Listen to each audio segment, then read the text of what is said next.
Assalamualaikum warahmatullahi wabarakatuh. Senang sekali saya Aiz Aryat bisa kembali berjumpa dengan pemirsa, khususnya pemirsa Antv Jawa Barat di program kesayangan kita yaitu Bincang Tokoh, di mana program ini menyajikan para tokoh-tokoh yang punya cerita inspiratif yang tentunya bisa menjadi motivasi dalam hidup kita.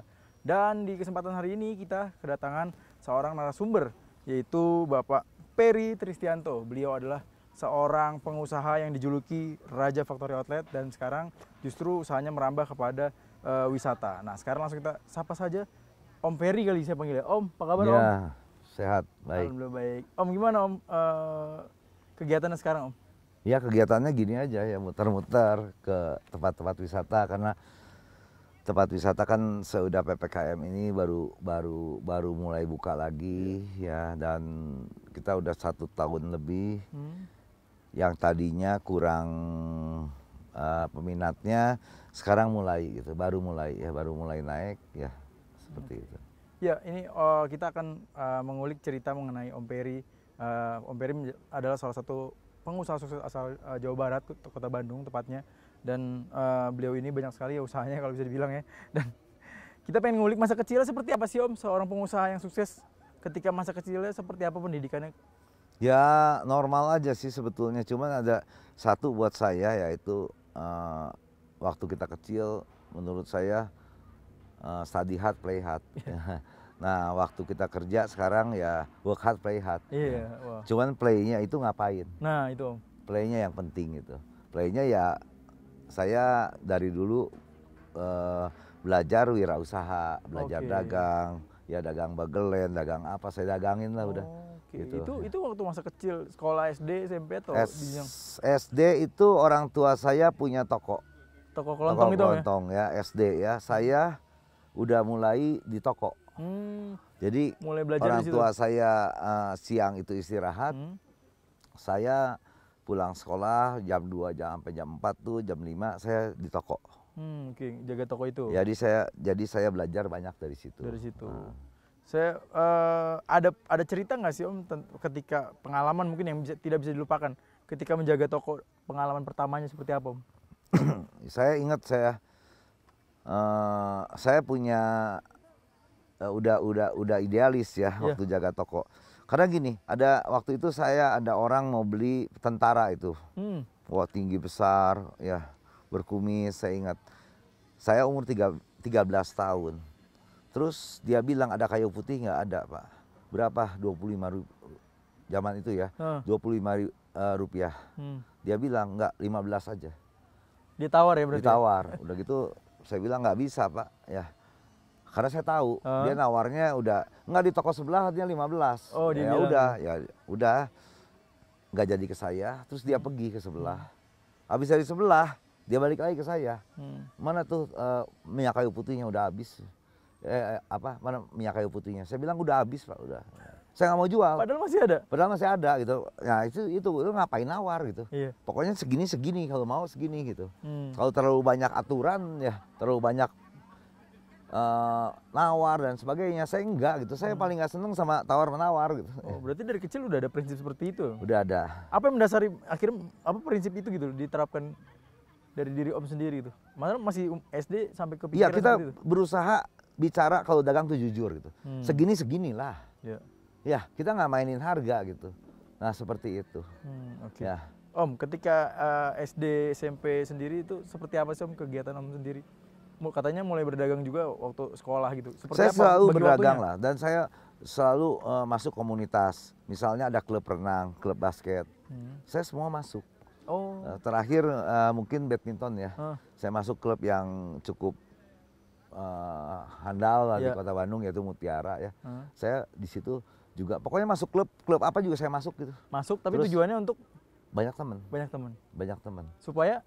Supaya kita punya network teman siapa aja. Makanya saya sekolah aja saya pindah-pindah kok. Ya. Kenapa pindah-pindah sendiri kenapa? Ya supaya temennya banyak gitu. Networknya banyak ya? Networknya banyak. Dan di situ mulai berjualan? Ya saya selalu bawa barang apapun lah ya. Ke komunitas-komunitas itu? Betul. Saya kebetulan di SMA, saya aktif di Pemuda Katolik. Yang kasarnya di Pemuda Katolik itu komunitasnya udah lebih tua dari saya. Semua mahasiswa saya udah SMA. Ya jadi matang duluan ya. Kenapa sampai kepikiran untuk berjualan gitu Om. Padahal mungkin background dari orang tua Ya, kan karena ada gini, juga no? orang tua kita itu memberikan kita biaya untuk sekolah, Iya. untuk pendidikan. Nggak ada biaya untuk main. Ya, dong. Ya, biaya Bener main dong. ya nyari sendiri lah. Betul, Kita kan betul. pengen knalpot diganti, kita punya motor kan gitu ya. Iya dong. Iya, Kita betul. pengen malam mingguan, ajak nonton kan gitu. Duitnya dari mana? Ya Nggak cari ada ya? sendiri gitu Nyari kan sendiri. ya. Sampai Seperti akhirnya Ya, berdagang ya dagelan. maksudnya sampai akhirnya kita punya pengalaman yang banyak bagaimana berwirausaha. berwirausaha. Oke. Gitu. Keuntungan pertama ini dapat berapa? Waduh lupa saya. Tapi yang Dan jelas. buat apa tuh Om? Kira-kira? Ya buat main lah, duitnya buat main, buat jajan kan gitu ya.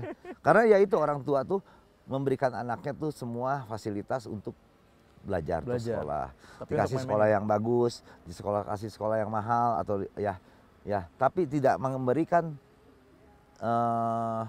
apa ya? Nggak memberikan kan jatah buat main. Betul. Nah, buat mainnya nyari sendiri kan Nyari gitu. sendiri. Nah, saya ingat waktu saya kuliah, saya ternak ayam.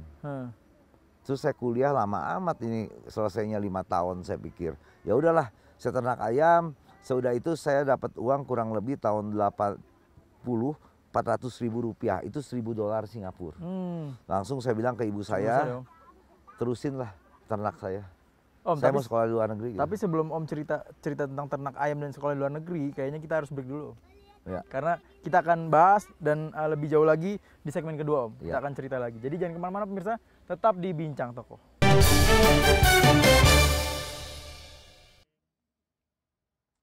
Ya pemirsa, masih bersama saya Aiza Aryat di Bincang Toko dan bersama Om Peri. Om, tadi kita udah cerita banyak dan Om tadi sudah sempat bercerita sedikit kalau di masa SMA udah mulai juga berjualan, banyak pengalaman sampai punya ternak ayam. Sebenarnya sebelum jauh cerita ke ternak ayam tuh gimana awalnya Om? Sejak kapan beternak ayam Om? Dan sampai kepikiran kayak gitu gimana Om? Semenjak saya masuk kuliah, karena di sebelah rumah saya tuh ada toko ternak ayam yang menjual fasilitas makanan ayam, ya terus ayam kecil ya, ayam maksudnya masih kecil. Nah dari situ saya sering diam di situ, saya ngelihat orang pada beli. Oh ternak gampang banget gitu ya, karena udah disediakan semuanya kan, betul. makanannya udah disediakan, bibitnya udah disediakan. Ya udah saya coba aja di rumah, sebelah rumah saya soalnya adanya. Ya jadi saya berusaha di rumah. Pertama usaha ternak ayam itu berapa banyak? Saya coba beli 100 kan. Oh langsung banyak ya berarti? Terus, karena ayamnya ayam sayur ini maksudnya ayam potong. Oh, ayam potong. Ayam potong itu kan 5 minggu, cepat sekali cepet perputarannya. Ini menarik menurut saya. Ya seperti itu. Cuman ya lama-lama setelah saya pikir lagi ini nggak bisa berkembang karena kita ini tergantung dengan perusahaan besar. Betul. Ayamnya, makanannya dari perusahaan besar, harganya ditentuin oleh pasar. Betul. Ya untungnya ditentukan gitu. Tapi resikonya kalau mati kita kan. Betul, ya. betul. Nah, ini nggak bisa menurut saya ya untuk menjadi besar. Kalau untuk iseng ya, untuk nyari-nyari duit buat jajan ya oke lah ya. Tapi untuk besar tapi sempat mengalami kegagalan nggak Om ketika beternak ayam atau mati atau enggak apa? lah, enggak sih. Enggak ya? Enggak lah, karena ya kita banyak akal gitu. Bagaimana makanan ayam ini tidak tergantung dari produsen tertentu, ya kita olah sendiri. Olah sendirinya di minggu ketiga misalnya, udah tuh besar sedikit. Wah, ngakalin tuh supaya berat tuh gimana kan gitu. Gimana tuh? Ya pakai yang lain lah, waktu itu pakai bulgur sama saya ya. Saya campur mendadak, saya masukin back komplek aja ya. Nah, kan udah sehat tuh ayam. Itu pelajaran ataupun ilmu beternak itu dari mana Om dapatnya Om? Karena kan Om sendiri belum bahkan dulu jaga kelontong bahkan. Iya, maksud saya dulu tuh ya ngeliatin orang, dengar dari orang kan seperti otodidak berarti ya? Iya, karena dulu belum ada Google ya. Kalau sekarang udah pada Google dan YouTube udah ya. gampang. Saya kira orang tua sendiri mendukung usaha Om. Nggak mendukung gitu. Nggak mendukung? Karena dia pengennya sekolah. Oke. Kan gitu ya. Saat itu seperti apa Om? Nggak ada masalah lah, urusan saya lah ya. Pokoknya sekolah beres kan. Ya. Berarti bandelnya Om itu seperti itu Om ya? Ya, karena kita punya kebutuhan pribadi ya. Semua anak-anak tuh punya kebutuhan pribadi. Betul. Yang bukan tugas orang tuanya memberikan uang. Ya, masa buat main gitu, buat ganti knalpot gitu kan, itu kan urusan orang tua, urusan kita ya. Dari tadi ganti knalpot mulai emang hobinya naik motor dulu? Ya, maksudnya naik motor dan sebagainya ya. Ya, kalau ketika masa kecil dulu sebenarnya apa sih yang diterapkan sama oleh orang tua sendiri Om? Ya Apa pasti, yang paling diingat sama Om? ya pasti Pelajaran yang disiplin diberikan? ya. Disiplin. Disiplin kita untuk sekolah, disiplin kita untuk beragama. Kan itu kan orang tua tugasnya ya, Betul. yang kita terapin. Ya, Dan keinginan orang tua itu cita-cita apa Om sebelumnya sebenarnya? ya saya orang tua saya kan di bank ya. Iya. Jadi pengen jadi bankers. Oke. Hampir tapi akhirnya. Enggak juga. Enggak juga. Enggak juga. Saya enggak feeling ke sana. Enggak tertarik Ya, Om. jiwa saya enggak di sana, enggak dalam kantor. Dalam kantor ya. Dan kenapa Om akhirnya memutuskan untuk ambil kuliah lagi gitu? Karena kan beternak udah lumayan enak nih. Enggak, soalnya gini, saya di sini saya pikir sarjana 5 tahun, saya ambil course aja lah 2 tahun. Ya, yang cepet. Ya, Peri. Om, kita agak pindah tempatnya Om ya, karena Ya, ini tempat Om Peri ini kita berada di salah satu usaha dari Om Peri, wisata The Ranch ya Om. Mungkin bisa sedikit ceritakan ini Om, usaha ini Om. Ya kan ini menarik ya tempatnya, banyak The view. Ranch, ya. Kita di sini biasanya suka ada kabut nih ya. Kalau habis biasanya jam 5 sore itu udah ada kabut. Makanya saya bilang kita jual kopi di atas awan, berkuda di atas awan. Ya. Kan ketemu awan. Syuting di atas awan nanti nih kalau udah sampai jam 5 nih nanti Om. Ya, syuting di atas awan. Karena kita memang memanfaatkan beberapa spot tempat-tempat yang bagus di Ranch ini Om ya. Makanya kita agak pindah-pindah gitu pemirsa. Dan tadi kita udah ngobrol-ngobrol soal masa kecil dari Om Peri sendiri. Tadi juga sempat bercerita kalau Om Peri sempat memulai beternak di masa kuliah ya Om ya? Ya, masa kuliah. Ya, menjelang Baru kuliah lah. masuk kuliah. Mau masuk kuliah lah Om ya. Dan itu kita pengen tahu sebenarnya apa yang mendasari akhirnya memilih usaha beternak Om. Beternak kan ada telur ya? Ya karena mungkin dari beternak itu saya imajinasi saya suatu hari saya kalau udah usaha saya ternak gitu. Karena ternak tuh maksud saya tanahnya besar ya. Betul. Ya kan di gunung gitu, maksudnya di ladang atau di gunungan gitu. Betul. Akhirnya ya bukan ternak, jadi akhirnya tempat wisata saya bikin. Ada kaitannya berarti ya? Kaitannya.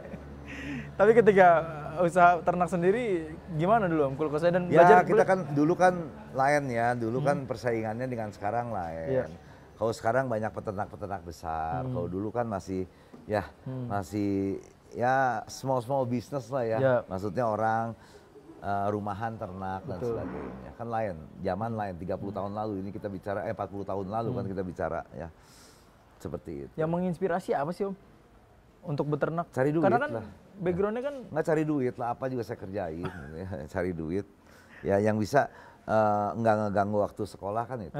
Kita kan ya pagi-pagi kita beresin dulu makanannya, kita tinggal sekolah atau tinggal kuliah, pulangnya kan kita terusin lagi, kita main lagi, malamnya kita kontrol lagi kan ya. Kan waktunya kan nggak ngejagain ayam. Ilmunya dari mana itu Om? Ya kan karena kan nggak gampang kan Om. sebelah rumah saya kan itu toko makanan ayam, toko ternak ayam.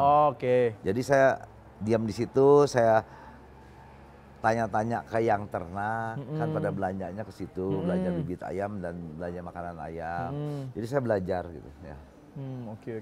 Terus orang tua sendiri gimana Om ketika akhirnya Om Peri memutuskan untuk beternak gitu? Karena kan usaha orang tua kan backgroundnya nggak ternak. Ya orang tua saya kan seorang maksudnya pekerja ya, maksudnya profesional. Dia kerjanya di bank, jadi ya pengen anaknya sekolah bener, terus ya pengen anaknya juga kerja di bank gitu kan. Ya udah, ya aja saya, tapi feeling saya kan nggak di situ. Ya saya main pokoknya yang ada enjoy-nya, job is joy. Bermain yang ada untungnya gitu. Ya. Menarik ya, ini usaha tapi dianggap sebagai sebuah main-main tapi ya menguntungkan gitu. Dan orang tua ketika itu berarti nggak mendukung ya Om Peri ya? Ya pastilah, orang tua kan pengennya sekolah beres. Ya sekolah juga saya beres gitu kan ya. Cuman sambil sekolah ya itu prinsip saya tuh play hard-nya tuh harus jelas ya. Ya study hard, play hard. Play-nya tuh ngapain? Makanya saya ke anak-anak muda sekarang jangan study hard terus. Play-nya juga mesti kenyang. Cuman play-nya ngapain? Ya mengamati, ngeliat-liat kan itu. Bikin network yang banyak, seperti itu. Berarti saat itu ketika beternak network juga makin banyak dong tuh? Ya teman saya kan banyak ya, dari saya jual ayamnya juga langsung ke pasar. Sehingga saya kenal tukang-tukang ayam yang di pasar kan gitu. Nggak ke bandar gitu ya. Nggak ke bandar, berarti langsung ya? Langsung. Berapa modal pertama Om untuk Waduh, ternak 100 ayam dulu? ayam lah, 100 ayam. 100 ekor ayam. Dan itu dari uang sendiri Om? Ya uang sendiri. Dan itu nggak berapa sih 100 ekor ayam. Pernah nggak sih mengalami kegagalan ketika berternak dulu? Ya pasti kan ada ayam yang gagal, yang keserang penyakit, mati dan sebagainya. Ya kan kita belajar terus kan ya. Ya tinggal dikasih minumnya, dikasih tambahin vitamin apa kan gampang. Ya. Gampang sebetulnya. Kabarnya setelah beternak ayam dan Om Peri ini memutuskan untuk melanjutkan ke jenjang kuliah ya Om ya? Iya. Di luar negeri bahkan, ini ceritanya seperti apa? Ya iya, dari ternak ayam kan dapat 400.000 rupiah waktu itu ya tahun 80. 400.000 rupiah itu $1.000 Singapura. Nah saya ke Singapura aja dengan $1.000 saya cukup untuk hidup, untuk sekolah. Nah saya bilang ke ibu saya, terusin ternak saya, duitnya buat saya, buat saya sekolah kan udah beres. Ternyata diterusin? Enggak. Ya dia biayain. Oh, dia biayain. Ya urusan dia kan, ya. Urusan orang tua saya. Pokoknya saya nggak mengganggu mereka. Tapi kalau mereka yang memberikan kepada saya ya udah. Gitu. Itu di kuliah ambil apa dulu? Saya ambil, paling seneng tuh saya ambil marketing. Saya ambil marketing, tapi ayah saya kan bankers ya. Jadi saya juga ambil bank gitu ya, cuma asal kursus aja, pokoknya ada banknya aja lah.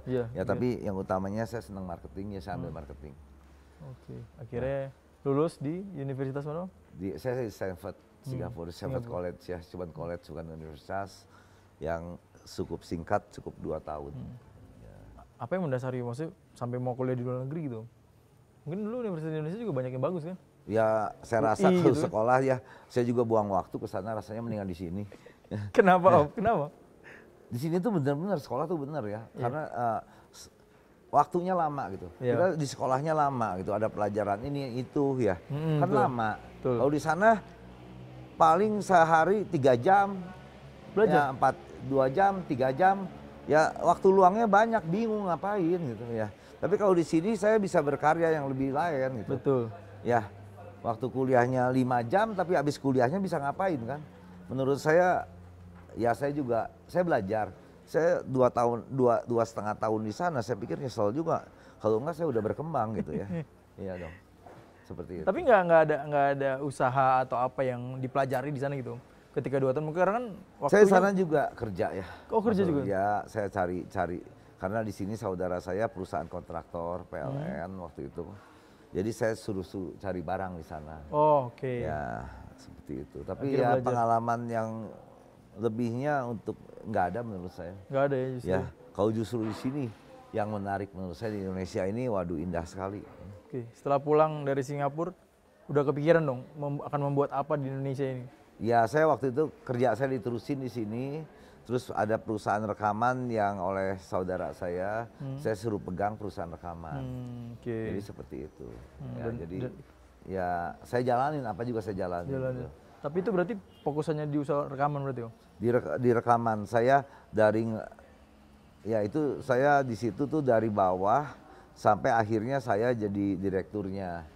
Ya tapi saya masih ngerekam sendiri gitu ya. Masih cari penyanyi ya untuk lagu-lagu daerah saya lagu daerah, lagu kasidahan ya. Pokoknya di segmen pasar yang bawah dan satu lagi segmen pasar yang paling atas itu lagu jazz misalnya atau lagu country. Jadi saya nggak main di tengah, nggak main di pop gitu ya. Segmen yang bawah sama yang atas. Kenapa tuh? Ya seneng mengamati marketnya. Di bawah ini market gila, bagus sekali. Sampai saat ini menurut saya Indonesia ini nggak akan miskin lah.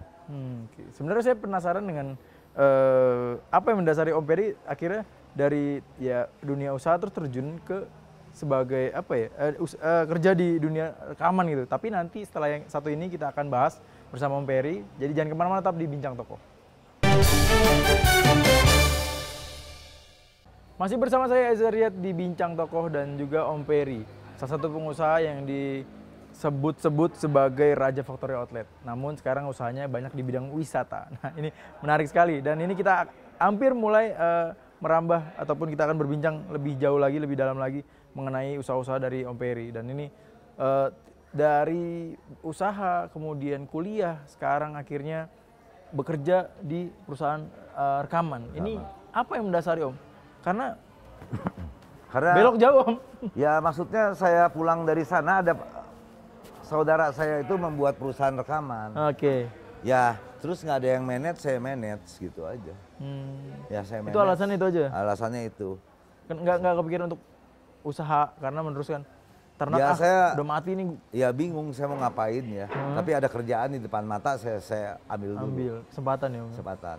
Gitu, ya. Di situ setelah rekaman berapa tahun Om? Berapa lama Om? Rekaman saya 5 tahun di perusahaan rekaman.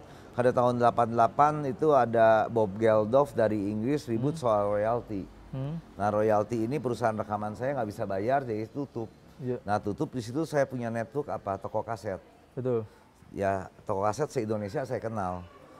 Dan satu network lagi di Bandung ini semua saya lihat banyak yang bikin kaos. Nah teman-teman saya bikin kaos. Akhirnya bikin kaos. Nah akhirnya saya bilang bagaimana menjual kaos di toko kaset. Saya nggak pernah sampai saat ini saya tidak pernah usaha memasuki pasar. Kenapa? Bagaimana saya menciptakan pasar? Jual kaos di toko kaset, nggak di toko kaos gitu. Karena konsep, misalnya kalau di toko kaset saya bisa jual 8.000, tapi kalau di toko kaos 4.500 pada waktu itu kan. Tinggal konsepnya apa? Oke, toko kaset di Jakarta misalnya di Jalan Sabang itu lagu jazz yang favoritnya. Ya kaosnya kaos jazz lah. Tapi di Aldiron Plaza rock di situ kuatnya. Ya kaosnya kaos rock. Betul. Ya kan gitu doang. Ya saya senangnya begitu, menciptakan pasar. Saya lihat di situ yang nggak ada apa gitu. Yang nggak ada apa. Jadi kasarnya gini, kalau saya suruh jual bolu kukus, saya nggak mau di tukang kue. Kalau saya bisa bikin bolu kukus. Padahal itu tempatnya ya? Iya, saya jual di apotek gitu kan. Iya dong, di apotek mau saya harganya. Ya, di pasar 3.000 di tukang kue. Tapi di apotek saya jual 5.000, urusan saya dong. Ya. Dan pasti orang akan mau beli gitu. Ya, mungkin dia nunggu obat, dia ngeliat kue, atau dia belum mau makan obat, perutnya kosong. Nah, kalau kue itu enak, pasti dia bilang kalau beli kue bolu kukus di apotek ono ya. Nah, itu konsep saya. Betul. Dan kabarnya Om pernah mengalami kegagalan juga kali itu. Dan seperti apa akhirnya bisa bangkit lagi Om? Oh, kegagalan sih selalu ada gagalnya.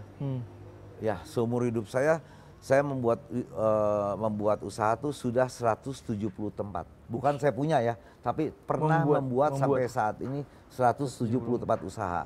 Karena usaha itu ada product life cycle. Introduction, growth, maturity, decline. Itu udah teori. Ya udah teorinya kayak gitu dan itu betul-betul ada. Ya setelah waktu kita kapan mulai introduction, waktu maturity, jangan sampai decline. Ya, ada lagi yang baru ya, seperti itu. Oh, itu menarik sekali ya berarti. berarti. Itu kan harus ganti tempat, dengan konsep yang baru tuh ganti tempat dan sebagainya ya.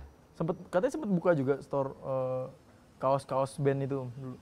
Ya, saya kalau ada di Jakarta kalau ada itu zamannya Balai Sidang Senayan ya. Kalau ada live dari luar negeri, misalnya Syakatak waktu itu. Band-band zaman dulu ya. Band-band zaman dulu lah ya. Saya bikin kaosnya. Ya, misalnya Syakatak, jazz fans club gitu kan. Jadi orang berpikir mau nonton itu dia beli kaosnya dulu kan supaya kelihatan keren. Ya. Kan gitu. Dan akhirnya itu dulu main di marketnya di situ Om ya? Marketnya di situ, setiap ada konser saya selalu dagang. Ya karena untungnya enak gitu. Kalau orang di situ kaos saya bisa jual 20-25 ribu gitu kan. Karena orang mau nonton konser kok. Dulu mahal tuh segitu ya? Ya dulu mahal segitu. Karena kaos pasaran ya 5.000, 6.000 rupiah. Tapi kalau jelas pasarnya itu menarik. Nggak lihat harga. Ya. Berarti lebih kalau prinsip berdagang seperti itu lebih asik di tempat acara gitu Om ya? Dibanding ya maksudnya di toko kita gitu ya? Turun langsung gitu? Ya di momen juga menarik. Bisnis itu timbul karena momen. Ya, momen yang harus kita bikin terus. Kalau nggak bikin momen terus, ya bisnis kita ya gitu-gitu aja gitu. Tapi kan ada momen. Makanya menarik sekali orang yang bikin momen, misalnya ada Valentine Days, ya ada Mother's Days. Kan itu momen semua yang dibikin. Betul. Ya. Itu yang dibuat ya berarti. Dibuat. Ya hari Lebaran, hari Natal itu momen semua. Betul. Nah ya. Dan akhirnya perkembangan industri musik sendiri kala itu seperti apa Om Don akhirnya sampai ya kalau Om lihat di era itu seperti apa Om? Ya menarik, era itu era kaset bajakan ya. Iya, karena kan Ya, banyak bajakan. Saya banyak mengamati, demen aja mengamati ya. Ya waktu itu kita kumpul nih, pabrik kaset, pelajaran yang menarik. Pabrik kaset, semua perusahaan rekaman, semua kumpul bagaimana mengatasi pembajakan. Betul. Karena yang real kaset pada zaman itu, lagu Indonesia itu 2 juta per satu bulan. Tapi bajakannya 10 juta. Ya, Iya betul. Saya berpikir ini kita komplain begini, pabrik kasetnya depan kita. Iya dong, Ya, pabrik kasetnya depan kita. Siapa yang punya kaset 10 juta? Nah, dari situ kan kepikir. Betul. Ya, jadi kepikirnya gini gitu. Kalau saya punya produk, saya akan bajak sendiri. Ya, saya akan bajak sendiri daripada orang lain ngebajak. Akhirnya? Ya, misalnya saya punya kopi ini nih, Benar. rame. Saya berpikir, gua palsuin juga kopi gua. Kopi saya palsuin juga gitu. Tapi sama saya juga gitu kan. Iya. Jadi untungnya buat kita juga. Iya, daripada orang lain. Kan, Iya. gitu. Itu kepelajaran semua kok. Akhirnya dilakuin loh. Apa enggak misal? Misal. Misalnya makanya waktu Factory Outlet ini rame, zaman Factory Outlet saya langsung buka sebelahnya. Seolah meniru. Ya, dengan brand lain. Ya, bukanya lagi sebelahnya lagi. Ya, jadi brand lain. Daripada orang yang buka, ya kan gitu. Tinggal konsepnya apa, namanya beda, yang diekspos satu macamnya beda, isinya sama semua, kan gitu. Ya. Pelajaran apa Om yang paling mungkin dirasakan saat apa ya bekerja sebagai di studio rekaman Om? Mungkin yang mungkin menjadi pelajaran dalam hidup Om sendiri. Ya saya, misalnya ada MTQ Quran ya. Iya. Saya udah bawa kertas segel tuh. Jadi begitu juara langsung tanda tangan kontrak sama saya kan gitu. Nah itu hunting itunya lucu. Waktu lagu Barat saya bikin huntingnya dulu ambil plat dari Amerika kan. Pakai pilot Garuda ya. Pakai pramugari suruh beli di sono cepet. Ya itu hunting kan. Hunting sourcingnya kan dari situ. Iya. Sama dengan lagu-lagu daerah. Kita kalau ada hajatan di daerah kita lihat ya. Iya. Penyanyinya kayak gimana ya. Kan waktu itu kan paling kuat di Jawa Barat ini misalnya Jaipong dan sebagainya ya. Dan bisnis kaos musik sendiri itu sampai kapan Om waktu itu? Ya sampai 88, 89 saya udahan ya.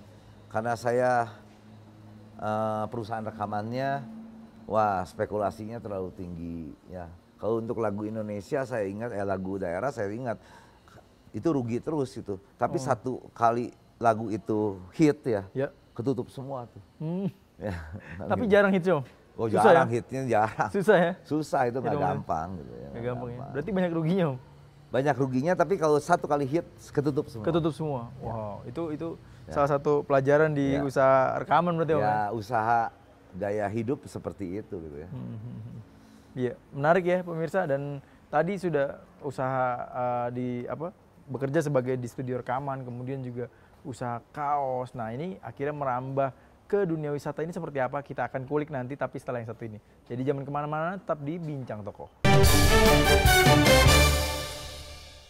Ya pemirsa, terima kasih masih bersama saya Aziz Aryat di Bincang Toko, dan masih bersama Om Peri, nih Raja Factory Outlet. Nah ini dia nih, di segmen ini kita akan bahas kenapa sampai akhirnya disebut sebagai Raja Factory Outlet. Ketika Om tadi udah cerita kerja di studio rekaman, kemudian berjualan kaos. Apakah ini yang membuat mula-mula Om akhirnya beralih ke bisnis fashion gitu? Ya, karena dari dulu saya tuh dari jualan kaos ya, segmen pasar saya itu orang Jakarta. Ya. Karena dia punya gaji kan lebih tinggi, punya gaya hidup lebih spendingnya lebih besar. Jadi saya jual kaos juga, misalnya banyak waktu jual kaos saya ada di puncak tuh ada restoran Rindu Alam.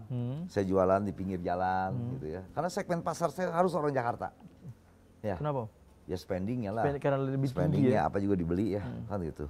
Nah terus dari situ banyak yang tanya ke saya, di Bandungnya di mana? Langsung saya buka di rumah saya, rumah orang tua saya di Jalan Garuda.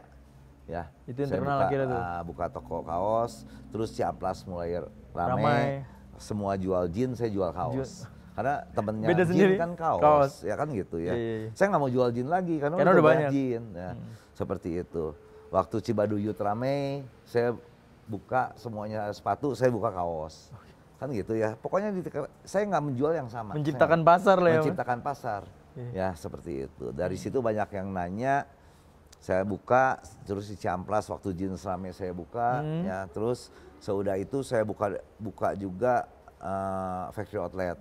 Dulu namanya Sisa Ekspor tahun 95.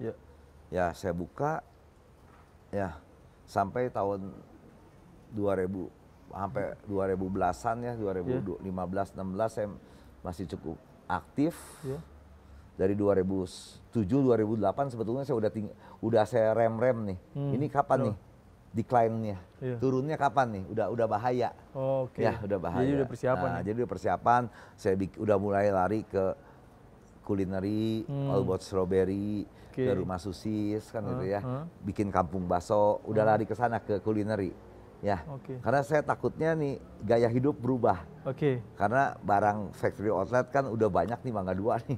Di Jakarta, di Tanah Abang udah banyak gitu. Nah, udah ngeri gitu ya. Nah, saya udah mulai lari. Saya mulai tinggalin. Saya bikin kulineri, terus saya bikin ke wisata juga sampai sekarang. Orang bilang ke saya, bisnis kamu rubah-rubah terus. Tidak rubah. Konsumen saya, segmen pasar saya itu wisatawan. Nah yang rubah wisatawan maunya apa? Ya dulu pengen belanja kaos, belanja baju.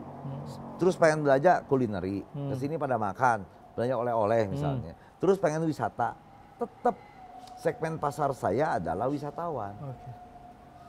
Cuman wisatawan maunya apa saya ikutin kan gitu ya. Gitu doang. Itu aja. Itu aja. Dan akhirnya memilih untuk membuka wisata-wisata di Lembang. Apa yang mendasari Om? Ya di Lembang karena gini, menurut saya ya, perputaran uang itu ada di kota panas. Kita jangan ngomong Jakarta, Surabaya, Medan dan Semarang yang kota panas. Kita bicara kota kecil. Ya, kita bandingkan Pamanukan sama Garut, perputaran uang ada di mana? Pamanukan dong. Ya, Tegal sama Tasik, perputaran uang di mana? Tegal. Ya, semua kota panas, kota pelabuhan. Yang diinginkan apa? Ya udara dingin. Ya makanya saya buka tempat wisatanya selalu di udara dingin. Nggak pernah di udara panas. Kan gitu. Risetnya sampai seperti itu Om ya? Ya bukan riset ya, ngamatin aja. Ngamatin ya. Terus saya komunikasi dengan customer paling penting. Gitu ya. Dan dari beberapa tempat yang sudah dibuka, ini rata-rata memiliki nama, mungkin lebih nama-nama ke Inggris-Inggrisan gitu. Ya karena saya dengerin Pak Menteri waktu itu, Menteri Pariwisata ya. Dia bilang katanya, wisata itu 60% culture, 35% infrastruktur, 5% buatan manusia. Dan itu yang saya ikutin sampai hari ini. Ya culture-nya apa? Culture tuh sekarang tuh bukan hanya tari-tarian ya, tapi mungkin kulineri, oleh-oleh dan sebagainya. Itu culture. Makanya di Lembang saya bikin farmhouse susu Lembang, tahu susu Lembang karena Lembang tuh susu. Deren wisata kuda karena Lembang tuh ada banyak kuda kan. Dari kecil kan orang naik kuda situ. Ya, contohnya seperti itu. Jadi saya ikutin terus. Ya culture yang utama sebetulnya dalam semua hal, apalagi sekarang zamannya sekarang mau 4.0, 5.0 yang ya culture yang utama apa? Budaya apa? Keramat tamahan. Saya takut sekali Indonesia hilang nih culture keramat tamahannya. Ya, kalau culture keramat tamahan hilang, apa artinya Indonesia? Ya, sama aja sama kita ke negara lain. Itu yang harus kita nomor satukan. Ya, keramat tamahan, culture, hospitality itu menurut saya. Berarti begitu penting ya Om, culture dengan kaitannya dunia wisata ya Om? Ya penting sekali menurut saya ya maaf ya. Kalau orang seneng wisata di Jawa Barat terutama, karena culture-nya orang Sunda gimana melayaninya, keramat tamahannya, senyumnya, meskipun kita marah-marah masih senyum ya, itu culture kan. Ya tapi maaf sekali kalau kita ke Medan kan hatinya baik semua orang juga. Cuman kan logatnya lain kan gitu kan. Itu kan setiap daerah lain-lain ya kan gitu.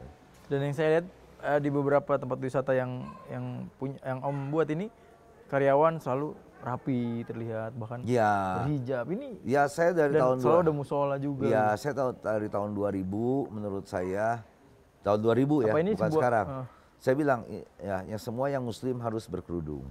Oke. Karena apa? Segmen pasar saya keluarga kok. Mau itu keluarga Kristen, keluarga Chinese, dilayani oleh orang yang sopan. Oke. Ya, kan seneng. Kan gitu. Ya, jadi salah satu penyajiannya ya, Iya. masuk harus kelihatan sopan, jangan yang ada seksi gitu kan ya.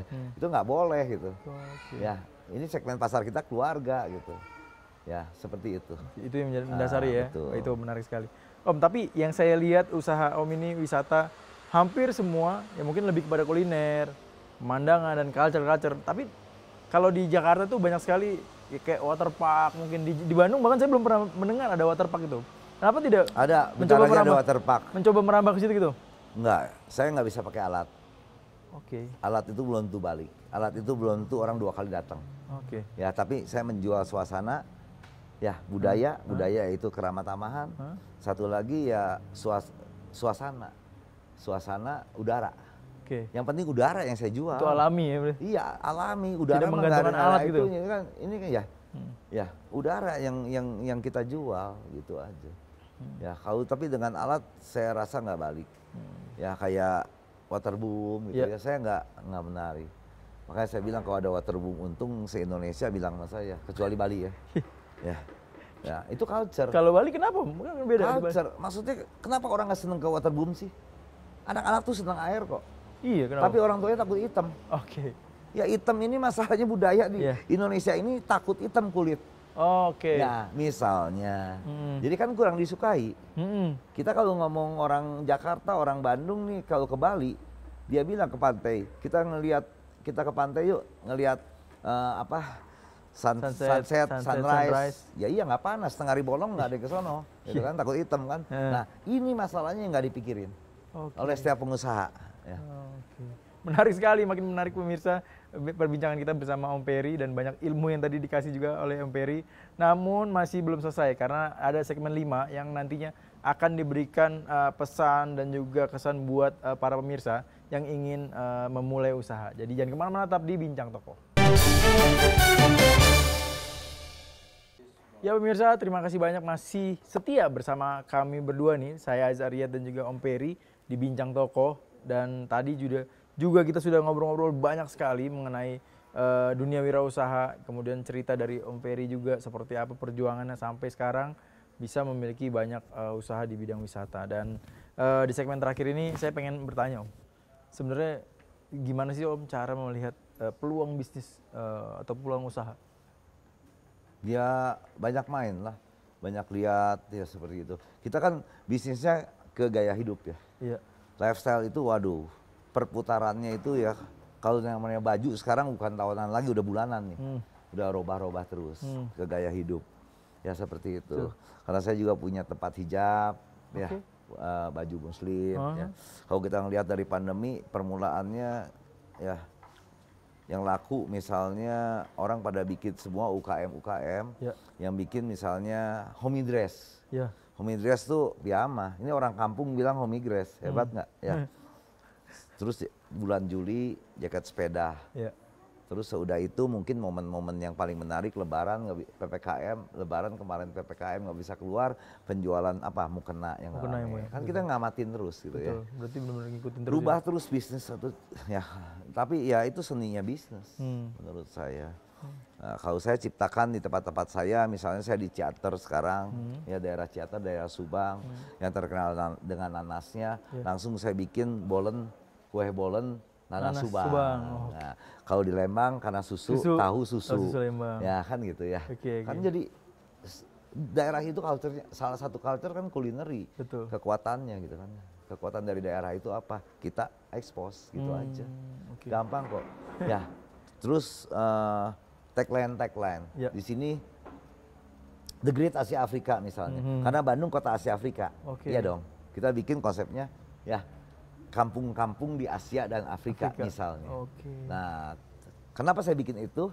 Karena Bandung kota Asia Afrika. Harus saya kaitkan terus. Jadi kalau saya di Sukabumi, saya akan bangun Taman Mochi kan gitu. Oh iya, ya, kan gitu. Mochinya. Nah, itu kan orang nggak sadar dengan itu. Ya. Berarti saya culture daerah itu kekuatannya apa kita expose. Gitu aja. Menurut saya. Om bicara wisata ya. Kalau Om melihat akan bertahan lama kah wisata? Kalau tadi kan kayak fashion itu bisa kita lihat kapan ya kayaknya akan berganti nih budaya dari masyarakat sendiri. Kalau wisata sendiri kira-kira akan mati nggak sih Om? Ya menurut saya orang wisata perlu ya. Perlu ya? Cuman segmen pasar mana yang kita ambil. Ya kalau saya sih kan segmennya segmen yang kalau mobil tuh yang pakai Avanza lah ya. Karena banyak gitu Avanzanya kan gitu. Kalau segmen Mercy-nya kan lebih sedikit. Nah saya ambil yang segmennya yang bawah. Seperti gitu.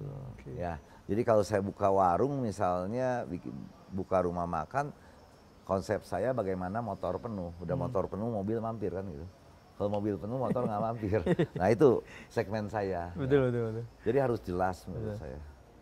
Ini kan perkembangan zaman makin berkembang. Apa sih sebenarnya yang ditakutkan oleh seorang pengusaha gitu Om? Apa yang paling ditakutkan Om?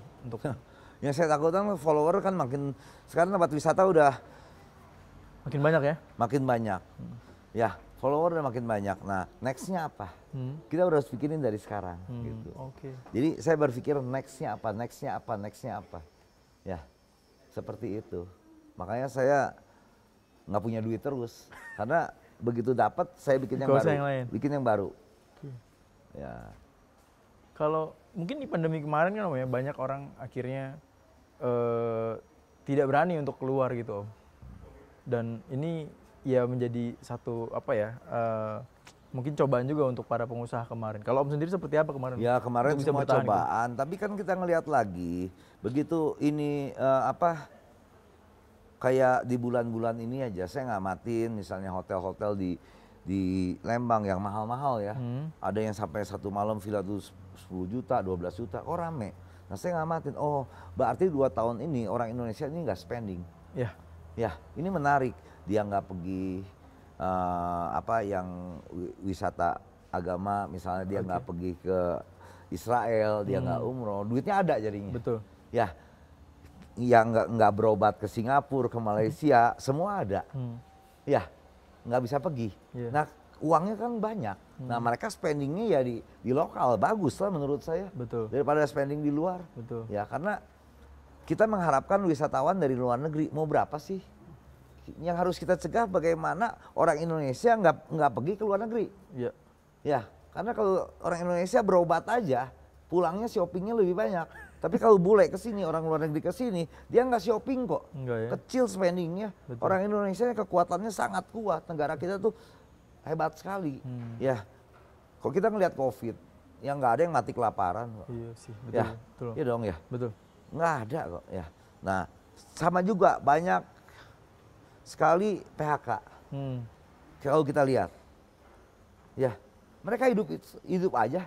Kenapa? Mereka bisa jualan online, mereka bisa jual just tip, mereka bisa ngegojek. Hasilnya lebih besar dari kerja kok. Setuju. Ya, jadi Indonesia ini, aduh, ya nggak akan resesi, nggak akan lah.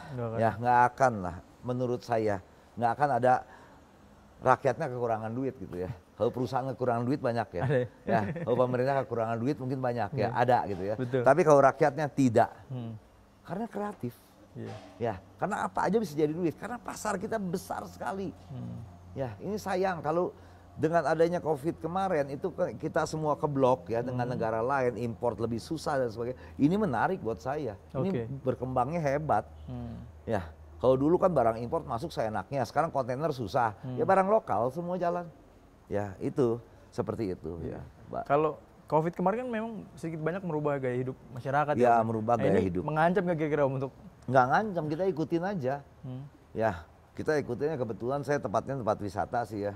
Ya wisata satu arah sebetulnya paling nyaman udaranya.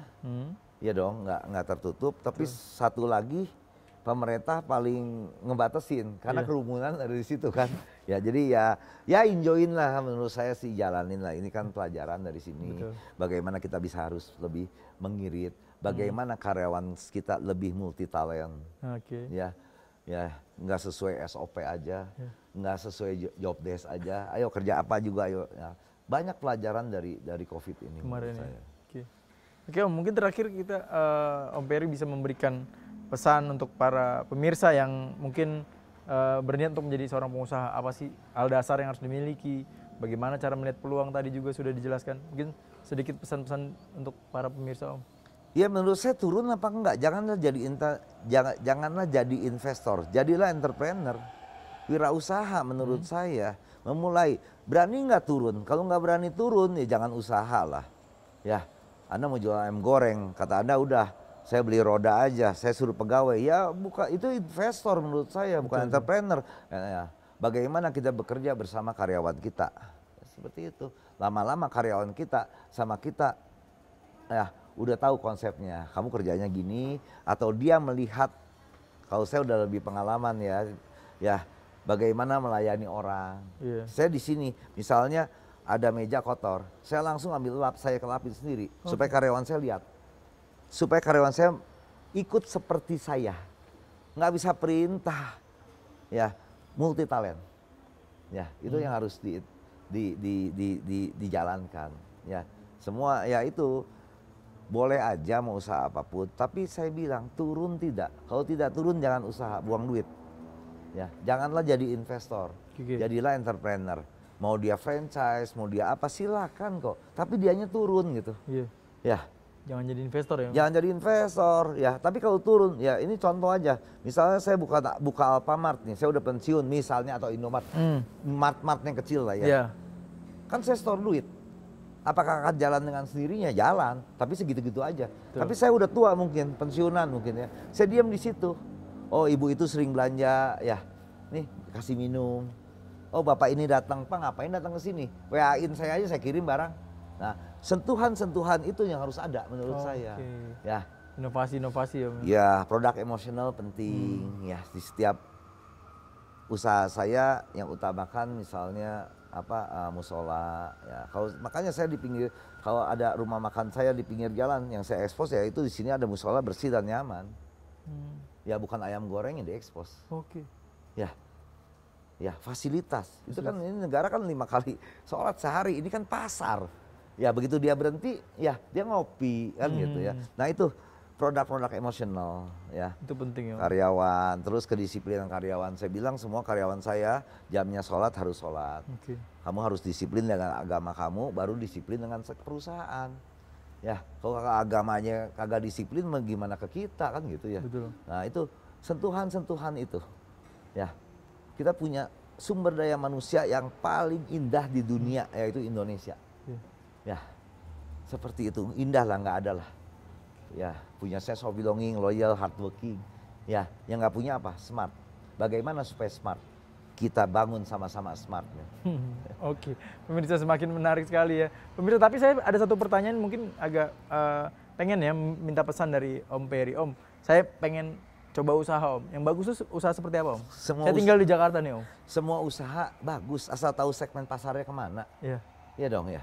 Segmen pasarnya harus kemana? Semua usaha, tapi Anda turun atau tidak. Kalau Anda berkarir sebagai profesional, ya berkarirlah sebagai profesional. Ya mungkin istri Anda yang menjadi entrepreneur, kan gitu. Siapa tahu yang mana yang lebih bagus ya tinggalin salah satu kan, gitu kan. Seperti itu. Tapi kalau nggak turun jangan jadi entrepreneur. Kalau nggak mau turun, kalau jadi investor doang, ya mendingan beli saham aja lah. Udah main saham aja lah. Ya tidur aja udahlah ya. Daripada hilang ya sama-sama hilang. Betul. Oke pemirsa, menarik sekali perbincangan kita. Namun sayang sekali kita sudah cukup panjang sekali berbincang-bincang dengan Om Peri, 1 jam lebih, kita tidak terasa sekali pemirsa. Dan tadi banyak pelajaran-pelajaran yang kita bisa ambil, bisa menjadi motivasi dalam hidup kita. Dan juga tadi buat saya pribadi juga tadi pelajaran yang diberikan oleh Om Peri. Insya Allah saya akan terapkan juga. Om Peri terima kasih banyak atas waktunya. Sama-sama. Tadi sudah berbagi banyak sekali cerita-cerita menarik dan menginspirasi buat saya dan juga buat pemirsa.